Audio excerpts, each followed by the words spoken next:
है दोस्तों, आप सभी का ईएल क्लासेस पे आज की पोम का नाम है the seven ages of man.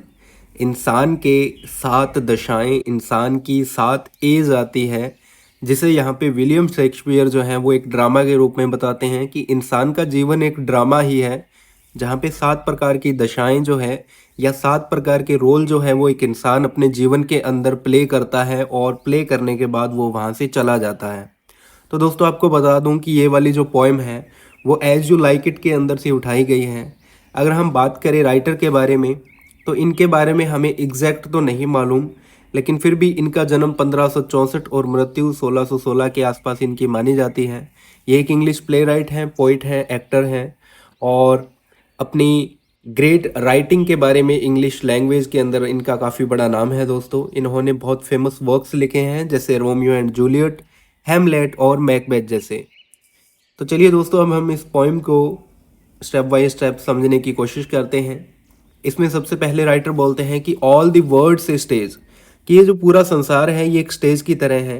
Stage का अर्थ दोस्तों वो स्टेज है यहाँ पे जो ड्रामा के अंदर जो स्टेज लगती है ना, जहाँ पे जो करेक्टर्स हैं वो प्ले करते हैं अपने अपने रोल को, तो उसी स्टेज के बारे में बताया गया है कि ये संसार एक स्टेज की तरह है, एक ड्रामा वाली स्टेज है।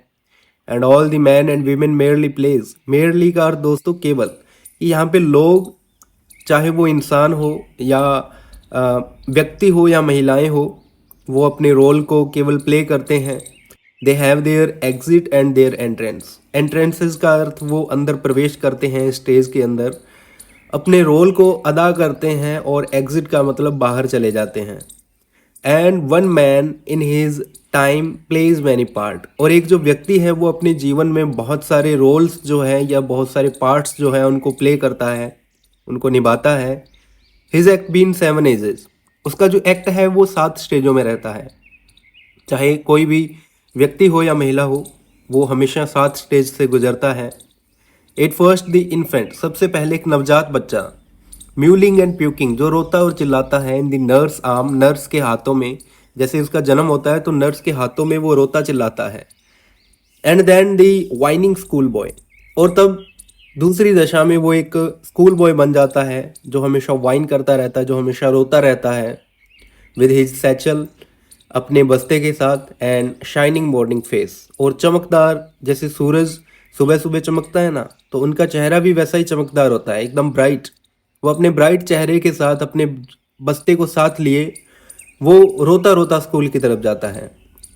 Creeping like snail unwilling to school, वो एक स्नेल की तरह। स्नेल दोस्तों जिसे हिंदी में घोंगा बोला जाता है, ये एक जानवर है जो बहुत धीरे धीरे चलता है। तो एक बच्चा भी वैसे ही अनविलिंगली का अर्थ भाई उसकी इच्छा नहीं है, अपनी इच्छा के विरुद्ध वो धीरे धीरे स्कूल की तरफ बढ़ता है रोते हुए।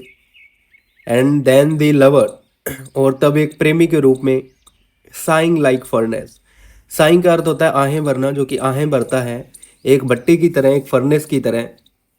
विद ए होपफुल बैलेड, एक दिल को छू जाने वाले गाने को गाता है वो। बैलेड का अर्थ दोस्तों गाना गाता है। मेड टू हिज मिस्ट्रेस, जो कि उसने अपनी प्रेमिका के लिए बनाया है। आईब्रो का मतलब उसकी आईब्रो की तारीफ के लिए वो गाना गाता है, या अपनी प्रेमिका की हमेशा वो चापलूसी करता रहता है, उसकी तारीफ करता रहता है। आगे दोस्तों बोलते हैं देन ए सोल्जर, और तब जो व्यक्ति है वो एक सिपाही के रूप में रोल अदा करता है।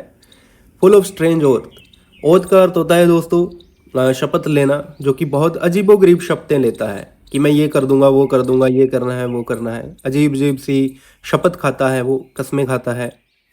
एंड बियर्ड लाइक ए पार्ड, और बियर्ड रखता है, दाढ़ी रखता है जैसे ही कोई पार्ड हो, तेंदुए की तरह। पार्ड का अर्थ तेंदुआ दोस्तों, ये एक तेंदुए की तरह एक दाढ़ी रखता है, जो दाढ़ी बिल्कुल भी सुलझी नहीं होती, मतलब उसके चेहरे पे नए नए बाल आते हैं। जेलिस इन ऑनर, जो कि ऑनर में जलता रहता है, खुद के सम्मान में जलता रहता है। सडन एंड क्विक का मतलब जो बहुत जल्दी और बहुत अचानक से। इनक्वेरल का मतलब गुस्सा हो जाता है, जो कि छोटी छोटी बातों पे गुस्सा हो जाता है, स्टैंड ले जाता है। और seeking the bubble reputation, seeking का अर्थ होता है दोस्तों तलाश करना। वो तलाश करता रहता है अपनी रेपुटेशन के लिए, अपनी इज्जत के लिए, सम्मान के लिए, जो कि एक बबल की तरह है। बबल का अर्थ दोस्तों बुलबुला, कि एक अपने बुलबुले जैसी इज्जत के लिए वो हमेशा तलाश करता रहता है। Even in the cannons mouth, चाहे इसके लिए उसे तोप के मुंह में भी क्यों ना जाना पड़े, वो हिचकिचाता नहीं है बिल्कुल भी। वो अपनी बबल जैसी रेपुटेशन के लिए, मतलब उसकी ऐसी रेपुटेशन जिससे शायद किसी को फर्क भी नहीं पड़ता, क्योंकि अभी शायद वो इतना बड़ा नहीं है कि उसकी रेपुटेशन खराब होगी तो मतलब उसका पूरा जीवन जो है वो अस्त व्यस्त हो जाएगा। लेकिन फिर भी छोटी छोटी रेपुटेशन को बचाने के लिए वो तोप के मुंह तक जाने के लिए तैयार हो जाता है। आगे दोस्तों राइटर बोलते हैं, एंड देन द जस्टिस, और तब जस्टिस के रूप में, एक न्यायाधीश के रूप में, जैसे कोर्ट में जस्टिस होता है ना जो फैसले सुनाता है, तो वैसा ही कुछ वो बन जाता है।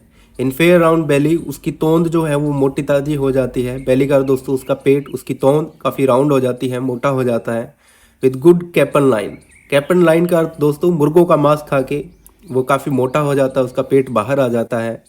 विद आई स्वीयर, उसकी आंख सभी को स्वीयर करती है। स्वीयर का अर्थ होता है दोस्तों गंभीरता से देखना, वो सभी को गंभीर नज़रों से देखने लगता है।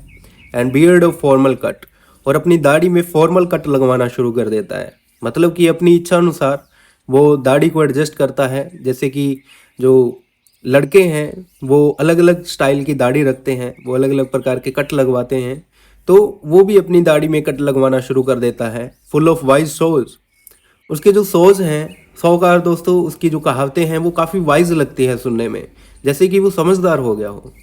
एंड मॉडर्न इंस्टेंस, और काफ़ी अजीब गरीब वो अपने विचार रखता है, अपने विचारों को मॉडर्न बना देता है, आधुनिक बना देता है, जमाने के अनुसार चलने की कोशिश करता है, कहने का मतलब।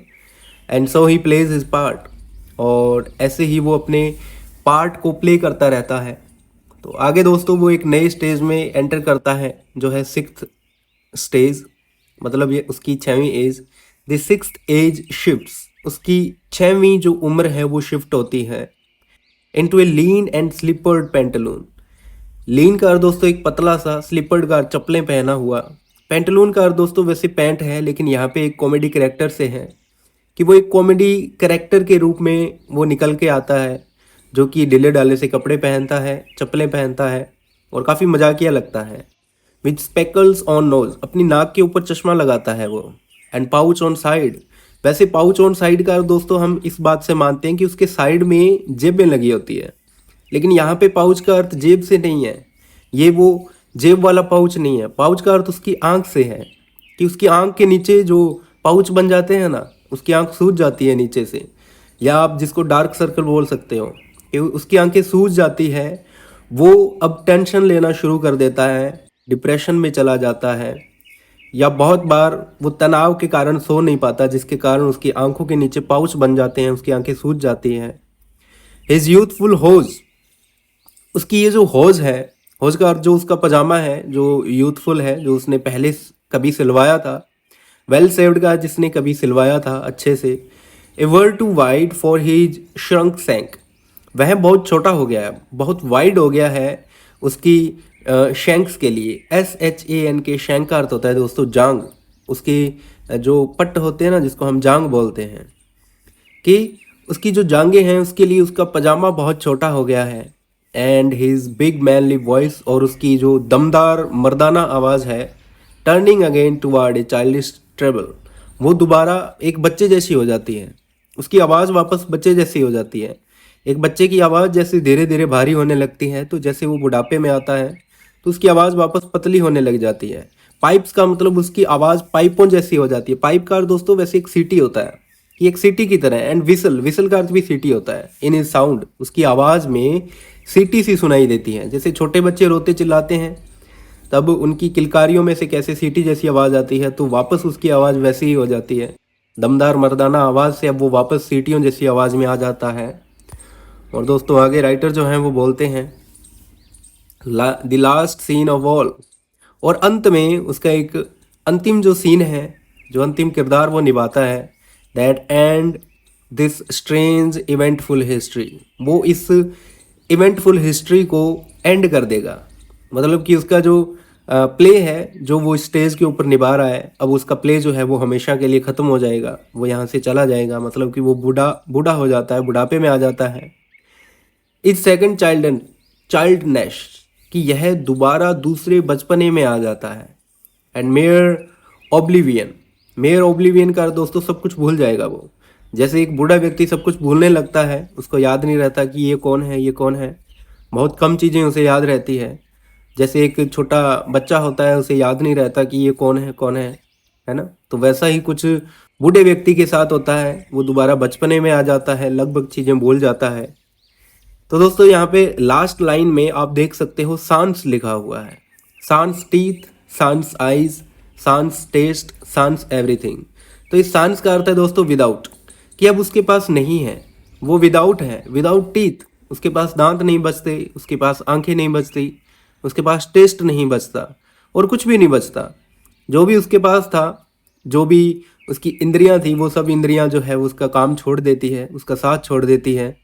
अब वो ना तो कुछ खा सकता है ढंग से, ना कुछ देख सकता है, ना ही कुछ टेस्ट ले सकता है और कुछ भी नहीं बचता उसके पास। मतलब कि वो धीरे धीरे नष्ट होने लग जाता है, अपने शरीर को छोड़ देता है वो धीरे धीरे, और यही उसका लास्ट एक्ट है। तो दोस्तों ये थी 7 स्टेजेस।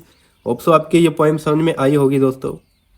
हमसे जुड़े रहने के लिए धन्यवाद। अब आप हमें टेलीग्राम पे भी फॉलो कर सकते हो, जिसका लिंक आपको डिस्क्रिप्शन में मिल जाएगा। और चैनल को जरूर से सब्सक्राइब करना, ताकि आप आने वाली वीडियोज़ को मिस ना कर पाओ।